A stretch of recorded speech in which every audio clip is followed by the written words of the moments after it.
శంఖం పూరించనే రాముని తీరు శ్రీరాముని తీరు అచల్ సమరం చేద్దామంటూ సైన్యం కదిలొచ్చనే హనుమంతుల తీరు ఇది ఆంధ్రుల పోరు ఒక యుద్ధం పుట్టింది సీమాంధ్రుల కోసం దుమ్ దుమ్ దుమ్ దుమ్ తాం దుంకాడుతాం దుమ్ములేస్తుంటే పసుపు చెండెగరేస్తాం దుమ్ దుమ్ దుమ్ దుమ్ తాం దుంకాడుతాం జనగర్జనతో చంద్రన్న గెలుపును చూస్తాం.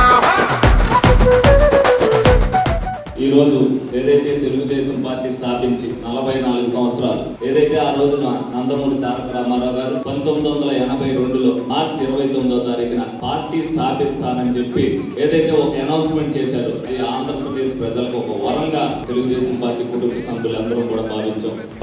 ఈ రోజు మనం ఇంత రాజకీయాల గురించి మాట్లాడుతున్నామన్నా, ఇంత చైతన్యం వచ్చిందన్నా, ఇంత మనం అధికారులను ప్రశ్నిస్తున్నామన్నా కారణం నందమూరి తారక రామారావు గారు. ఆ రోజున ఆయన స్థాపించిన తర్వాత తెలుగుదేశం పార్టీలో కార్యకర్తలు అంటే ఏంటి, ఏ విధంగా పనిచేయాలని అందరికీ కూడా నేర్పింది. ఆయన ఒకసారి మరి అధికారంలో ఒక రోజున ఏదైతే వాళ్ళందరూ కూడా కుట్ర పని ఆ రోజున దించేస్తే ఒక చైతన్యం ఏ విధంగా జరిగింది అనేది మనం అందరం కూడా చూసాం. ఆ రోజున అష్ట దిగ్బంధనం చేసినట్టు రాష్ట్రాలంతటినీ కూడా మళ్ళీ ఎన్టీ రామారావు గారిని గద్దె నెక్కించడానికి మరి ఆ రోజున కార్యకర్తలు ఏ విధంగా చేశారనేది మనం అందరం కూడా ఆ రోజున చూసాం. అదే విధంగా మరి చంద్రబాబు నాయుడు గారు ఆ పార్టీని ఏ విధంగా ఆ రోజు నుంచి ఈ రోజు వరకు కూడా ఆయన ఆంధ్రప్రదేశ్ అంటే దేశంలోనే కాదు ప్రపంచంలోనే మరి ఏదైతే ఐటీ కానీ ఏదైతే ప్రపంచ వ్యాప్తంగా ఉన్న మేధావులందరూ కూడా ఆంధ్రప్రదేశ్ వంక చూసేటట్టుగా చేశారు అంటే అది చంద్రబాబు నాయుడు గారి రాజకీయ చతురతకి ఆయన మేధస్సుకి కూడా తార్కాణం అని చెప్పి మనం అందరం కూడా తెలుసుకోవాలి. డెఫినెట్ గా తెలుగుదేశం లేకపోతే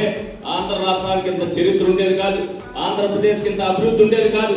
మరి చంద్రబాబు నాయుడు గారు మళ్ళీ ఏదైతే కార్యకర్తలందరూ కూడా అనేక కష్టాలు పడుతున్నప్పుడు అనేక సార్లు మరి ఏదైనా సరే ఓటమి చెందినా సరే మీరు అధైర్యపడద్దని చెప్పి చెప్పడం ఏదైతే జరిగిందో 2019 నుంచి 24 వరకు కార్యకర్తల పడ్డ కష్టాన్ని కానీ ఆ రోజున చంద్రబాబు నాయుడు గారు లోకేష్ గారు కానీ చూశారు. కాబట్టి ఈ ఆవిర్భావ దినోత్సవం కార్యకర్తల కోసం మనం చేయాలి, జరపాలి, ఒక పండుగ వాతావరణం చేయాలనే ఉద్దేశంతోనే ఈ రోజు చేయడం జరుగుతుందని మీరు అందరూ కూడా తెలుసుకోవాలి. ఎందుకంటే ఆ రోజున విధ్వంసం సృష్టించి ప్రజలకు పాలు చేయాలనుకున్నప్పుడు మరి 19 నుంచి 24 వరకు 82 పోరాటం కంటే 19 నుంచి 24 వరకు చేసిన కార్యకర్తలు చేసిన పోరాటం గొప్పదని సందర్భంగా మీ అందరూ కూడా ఈ రోజు కేసులు ఉన్నాయి.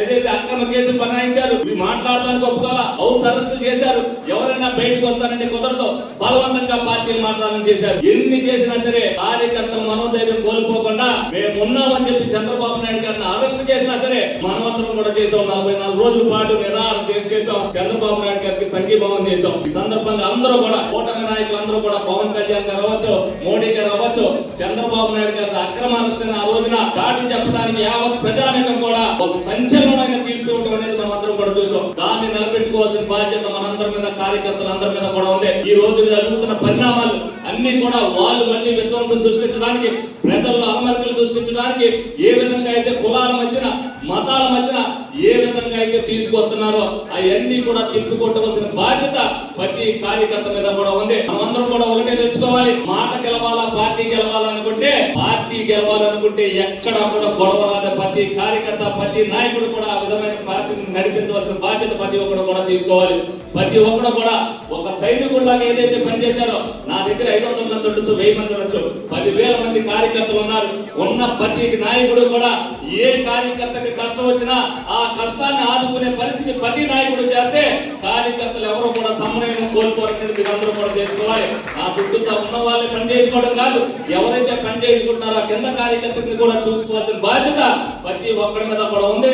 ఈ సందర్భంగా మరి 44 వసంతాలు జరుపుతున్న సందర్భంగా కుటుంబ సభ్యులందరికీ కూడా శుభాకాంక్షలు తెలియపరుస్తూ మరి ఇప్పుడు ఏదైతే చంద్రబాబు నాయుడు గారు స్పీచ్ చేస్తారు, మళ్ళీ ఎవరైనా అదృష్టవంతులు అయితే వాళ్ళతో కూడా మాట్లాడతారు. ఆ అదృష్టం ఏలూరు నియోజకవర్గాలకు కలగాలని చెప్పి మనస్ఫూర్తిగా కోరుకుంటూ మీ అందరూ సెలవు తీసుకోండి.